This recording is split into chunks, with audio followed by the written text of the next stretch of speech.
Các bạn đã bao giờ tự hỏi rằng quy trình thiết kế bao bì sản phẩm sẽ diễn ra như thế nào? Từ bước nghiên cứu chiến lược cho đến khi thiết kế mẫu và đem đi in ấn. Trong cái video này, mình sẽ ghi lại quá trình mà mình thiết kế một cái bao bì sản phẩm. Khi các bạn xem hết cái video, các bạn có thể hình dung được quá trình thiết kế bao bì sản phẩm sẽ diễn ra như thế nào.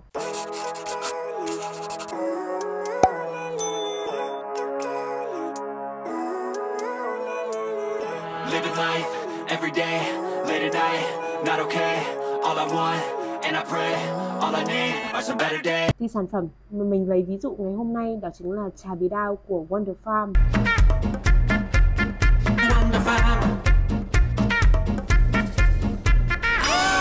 Một cái sản phẩm mà gắn liền với tuổi thơ của mình. Và hiện tại mình đang cảm thấy là cái bao bì đấy nó đang hơi lỗi thời so với cả thị yếu của người tiêu dùng hiện tại. Thế nên là mình muốn thử sức thiết kế lại cái bao bì đấy cho nó hợp thời hơn cũng như là nó mới mẻ hơn.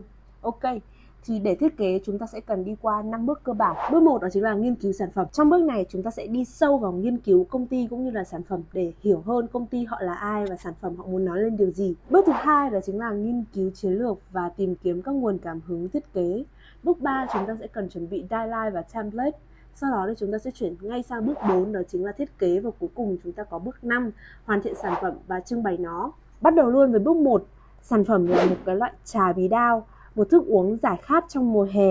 Sản phẩm có sự kết hợp giữa công thức chế biến truyền thống của Việt Nam và công nghệ tiên tiến của Nhật Bản. Một loại thức uống bổ dưỡng, giàu chất chống oxy hóa và rất nhiều các vitamin khác nhau. Tác dụng giải khát phù hợp với mọi lứa tuổi, giúp giảm cân này, đẹp da, thải độc, detox. Họ đã có một cái nhận diện thương hiệu cụ thể, họ có cái target audience riêng của họ. Họ biết là họ muốn nhắm tới ai để có thể hoàn thiện cái tài liệu nghiên cứu này, được gọi là reference. Thì mình sẽ take note ra một số những cái ý chính như sau. Thứ nhất, đó chính là mục tiêu của sản phẩm. Sản phẩm giúp người dùng giải nhiệt trong những ngày hè nóng nực, đồng thời cung cấp dinh dưỡng, giải độc và làm đẹp da. Và target audience của họ ở đối tượng khách hàng ở đây, như mình đã nói ở đầu video, mình muốn hướng tới một nhóm đối tượng trẻ hơn, rơi vào khoảng 16 đến 25 tuổi. Cái nhóm đối tượng này có một cái sở thích đặc biệt, đó chính là ví dụ như chăm sóc bản thân, thiền định, tập thể dục, thích phát triển bản thân và thích khám phá, trải nghiệm những cái điều mới. Cuối cùng thì mình sẽ rút ra được design style mà mình muốn thể hiện, đó chính là cảm giác nhẹ nhàng, bay bổng, mềm mại, tươi mát và trẻ trung. Sau khi nắm rõ những thông tin cần thiết về sản phẩm, chúng ta sẽ chuyển qua bước nghiên cứu thị trường. Thì để nghiên cứu thị trường, các bạn hoàn toàn có thể bước ra siêu thị và nhìn lên kệ hàng hoặc là research trên Google những cái sản phẩm hiện có trên thị trường nó trông như thế nào và khiến cho cái sản phẩm bao bì của các bạn trở nên độc đáo nhất. Sau đó thì mình sẽ đi thu thập một số các hình ảnh truyền cảm hứng cho thiết kế của mình, cũng như là chuẩn bị guideline. Cho những bạn nào chưa biết thì guideline là một dạng lưới dùng trong in ấn. Nó giúp đảm bảo cho thiết kế của bạn nằm đúng vị trí. Guideline gồm tất cả những nơi bị cắt và bị gập trong cái sản phẩm bao bì của bạn, và tất cả nó sẽ được dàn trên một bề mặt phẳng. Hiểu đơn giản thì guideline là một thiết kế phẳng sử dụng để tạo bố cục thích hợp khi thiết kế bao bì sản phẩm. Trong hầu hết các trường hợp, khách hàng sẽ là người cung cấp cho bạn guideline. Tuy nhiên, bạn hoàn toàn có thể là người cung ứng cho họ cũng như là gợi ý cho họ về guideline cũng như là kích thước của sản phẩm dựa trên ý tưởng thiết kế của bạn. Trong trường hợp này thì mình sẽ dùng guideline trên website của Cloud Branding. Mình sẽ để link của website này ở dưới phần mô tả cho bạn nào cần ha. Rồi, trên này họ cung cấp đầy đủ tất cả những cái kích thước, những cái dung tích khác nhau. Việc của bạn chỉ cần là tải cái template đấy về thôi. Và điều quan trọng nhất trong thiết kế bao bì đó là nó sẽ như thế nào trên sản phẩm. Tuy nhiên, client thực sự sẽ không thể hình dung được hoặc là tưởng tượng ra được là cái idea, cái thiết kế của bạn khi mà đem lên in ấn trên sản phẩm nó trông như thế nào. Thế nên chúng ta sẽ sinh ra một cái sản phẩm nữa để hỗ trợ cho quá trình này, đó chính là mock-up. Thì mock-up hiểu đơn giản đó chính là một cái mô hình 3D. Các bạn sẽ có thể gắn cái thiết kế của bạn lên trên cái sản phẩm đó một cách kiểu giống như là mọi người có thể làm trên máy tính mà không cần phải đem đi in vậy. Đó, thì nó sẽ tiết kiệm được tiền và thời gian cho bạn. Thế nên bạn hãy tìm và chuẩn bị trước những cái mock-up mà bạn cảm thấy là nó rất phù hợp với cả cái project này của bạn ha. Tóm lại, mock-up sẽ giúp việc thử nghiệm thiết kế trên sản phẩm của bạn dễ dàng hơn. Ok, giờ thì bắt tay vào thiết kế thôi. Ok, mình đang ở trên bàn làm việc và trước mặt mình là cái template. Rồi, thì đối với cả khách hàng, client của bạn, họ sẽ phải là người cung cấp cho bạn tất cả những cái thông tin cần thiết để xuất hiện trên bao bì. Và vị trí nếu họ muốn đặt ở đâu đấy đặc biệt chẳng hạn, để bạn sẽ không phải cảm thấy lạc lõng hay là trôi nổi trên cái template. Sau khi mà đã xác định được những cái vị trí đó rồi, chúng ta sẽ cần tuân thủ theo một số những cái chú thích cụ thể của cái guideline này để mình dịch cho các bạn ha. Đầu tiên là cái ô màu đỏ. là giới hạn của cái lon. Tiếp đến là ô màu xanh dương là ô giới hạn chữ trong thiết kế. Chúng ta có một cái đường kẻ màu xanh lá thể hiện cho phần cổ của lon để đảm bảo rằng là nếu thiết kế chữ thì chúng ta sẽ không để cho chúng nằm quá giới hạn của cái cổ lon đấy. Bởi vì mọi người hình dung là cái phần G ấy, nếu mà cái chữ của bạn mà nó mấp mé ở trên và dưới cái phần G thì nhìn nó không được chuyên nghiệp cho lắm, nó sẽ trông hơi kỳ á. Ok, tiếp theo là đường lưới màu xanh hai bên là nơi mà khi nhãn dán xung quanh cái phần lon á, hai phần này sẽ chồng lên nhau. Thế nên chúng ta cũng sẽ cần quan tâm cũng như là cẩn thận hơn một chút về cái việc đó là đặt để cái thiết kế của mình, để khi mà dán lên thì cái thiết kế của bạn sẽ không bị che mất chẳng hạn, cũng như là cái nội dung chữ của bạn. Việc đầu tiên chính là thu thập hết toàn bộ những cái tư liệu của thương hiệu, ví dụ như là logo, màu sắc, để đảm bảo được là chúng ta sẽ không đi quá xa cái bộ nhận diện của thương hiệu ha. Trước khi mà bắt đầu thiết kế thì chúng ta sẽ cần trao đổi với khách hàng về một số những cái ý tưởng cũng như là dự định của bạn cho cái thiết kế này, để thứ nhất là tiết kiệm thời gian cho chính bạn, thứ hai là tiết kiệm thời gian cho client.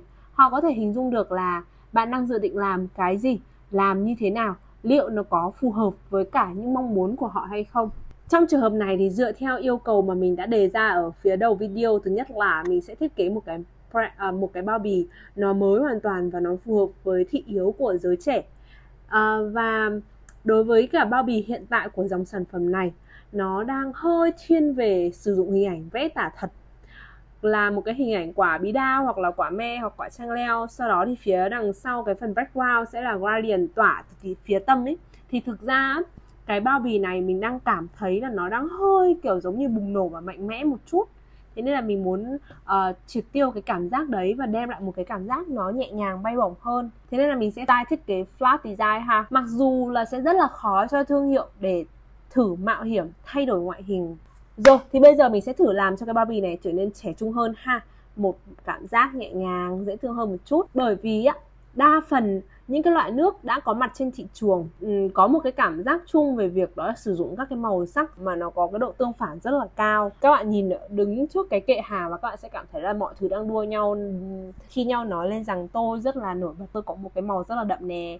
Rồi sau đấy thì là các cái đường nét rất là cứng và được tô đậm.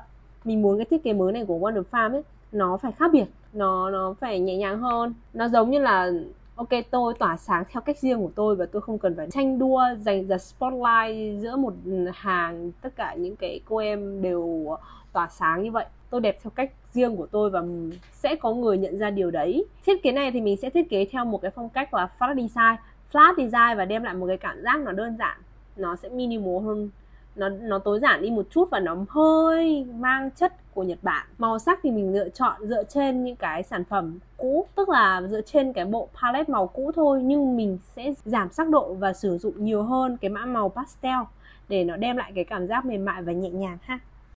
Sau khi mà đã chuẩn bị xong về mood board cho từng loại lon thì mình sẽ bắt đầu đi vào trace lại cái logo của Wonder Farm. Bởi vì là mình không có, thế nên là mình sẽ kiếm một cái bức ảnh nó cận nhất cái logo của Wonder Farm. Sau đó thì mình sử dụng công cụ Image Trace để có thể là trace lại cho nó thành định dạng vector.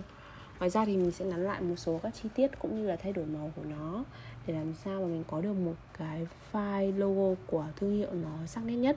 Sau đó thì mình sẽ bắt đầu lựa chọn cái phần màu paste cho cái lon nước và bắt đầu vẽ phần pattern.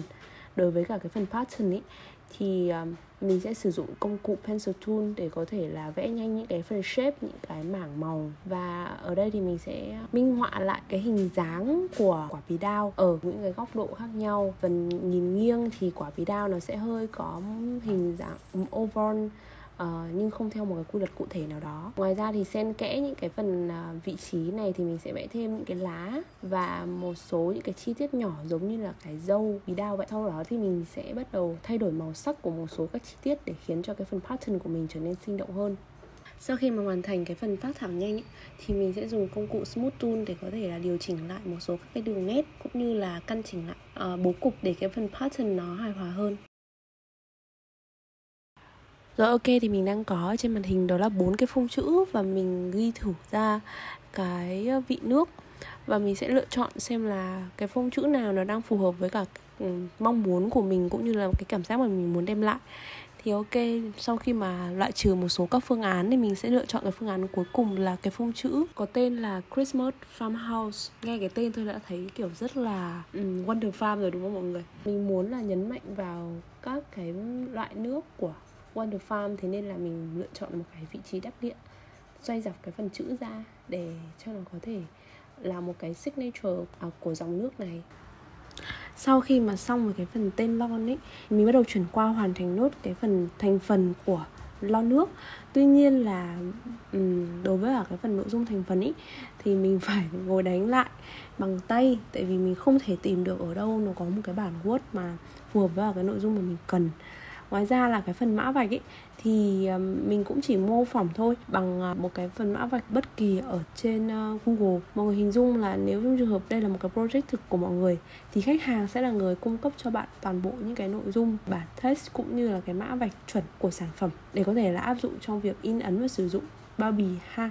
Tương tự như thế với cái logo hàng Việt Nam chất lượng cao thì mình cũng sẽ đi tìm ở trên Google và dùng Imagery để có thể là có được một cái bản vector của nó. Thì sau khi mà đã hoàn thành cái bản thiết kế phẳng, mình bắt đầu là xuất ra để đem chèn thử vô mockup để xem nó sẽ trông như thế nào, có một số các cái chi tiết nào cần phải chỉnh sửa hay căn chỉnh lại không. Và mình đã hoàn thành được cái bao bì của trà bí đao. Mình sẽ làm tương tự với cả cái bao bì của me và vị chanh leo. Mình sẽ làm tương tự các bước như vậy đối với sản phẩm me và chanh leo. Và mình thực sự rất là ưng cái pattern chanh leo, mình thực sự rất là ưng cái pattern me này ấy. Cái chi tiết cái phần đường lá thì mình sẽ sử dụng thêm một cái công cụ nữa, nó gọi là công cụ Block Brush Tool. Cái công cụ này thì nó cho phép các bạn vẽ được một cái đường nét rất là nó có chung một cái phần kích thước giống như là stroke, tuy nhiên thì nó lại ở cái định dạng là vector. Thế nên là mọi người hoàn toàn có thể điều chỉnh nó cho nó có chung một cái kích thước và vẽ nối lại với nhau rất là nhanh và tiện.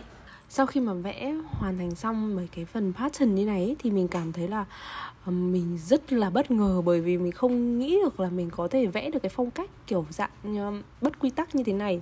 Trước giờ thì mình luôn luôn có một cái thói quen trong việc thiết kế hoặc là vẽ minh họa, đó là tất cả các cái chi tiết đường nét nó đều phải tuân theo một cái quy tắc nhất định và mọi thứ nó đều phải kiểu khuôn khổ ấy. Thế nên là khi mà mình vẽ được một cái pattern nó bay bổng và nó tự nhiên như vậy thì mình kiểu thật sự là nó rất là hay, và mình hy vọng là mình sẽ có thể làm được những cái project nó tương tự như thế này nhiều hơn nữa. Tiện đây thì mình chia sẻ với mọi người một cách đó, mọi người có thể thấy được không? Đấy là tại vì cái form mà mình tải về sử dụng ý, nó không có Việt hóa. Thế nên là chúng ta sẽ phải giải quyết cái vấn đề này như nào? Vẽ thêm dấu cho nó chứ sao? Rồi thì đương nhiên là một số các trường hợp mà các bạn làm cho project người Việt Nam, chữ là tiếng Việt, nhưng mà cái phông chữ mà các bạn tìm phù hợp với cả cái phương án của họ ấy, nó chỉ có bản tiếng Anh thôi. Thì một cái cách mà mình thường hay làm ấy, đấy là mình vẽ thêm dấu cho nó. Nhưng mà cái cách này nó chỉ áp dụng cho những cái trường hợp nếu đấy là title lớn, tức là nó chỉ có vài chữ thôi, thì các bạn hoàn toàn có thể áp dụng được. Tuy nhiên nếu mà nó là một cái văn bản thì mình khuyên là mọi người nên sử dụng những cái phông chữ mà nó được Việt hóa rồi. Các bạn hoàn toàn có thể là tìm hoặc sử dụng trên Google Forms hoặc một số các cái trang web khác để có thể sử dụng những cái phông chữ đã được Việt hóa rồi, khiến cho cái quá trình làm việc của bạn nhanh hơn ha. Vậy là toàn bộ cái quá trình thiết kế bao bì sản phẩm. Xin mời các bạn chiêm ngưỡng bộ bao bì mới của Wonder Farm.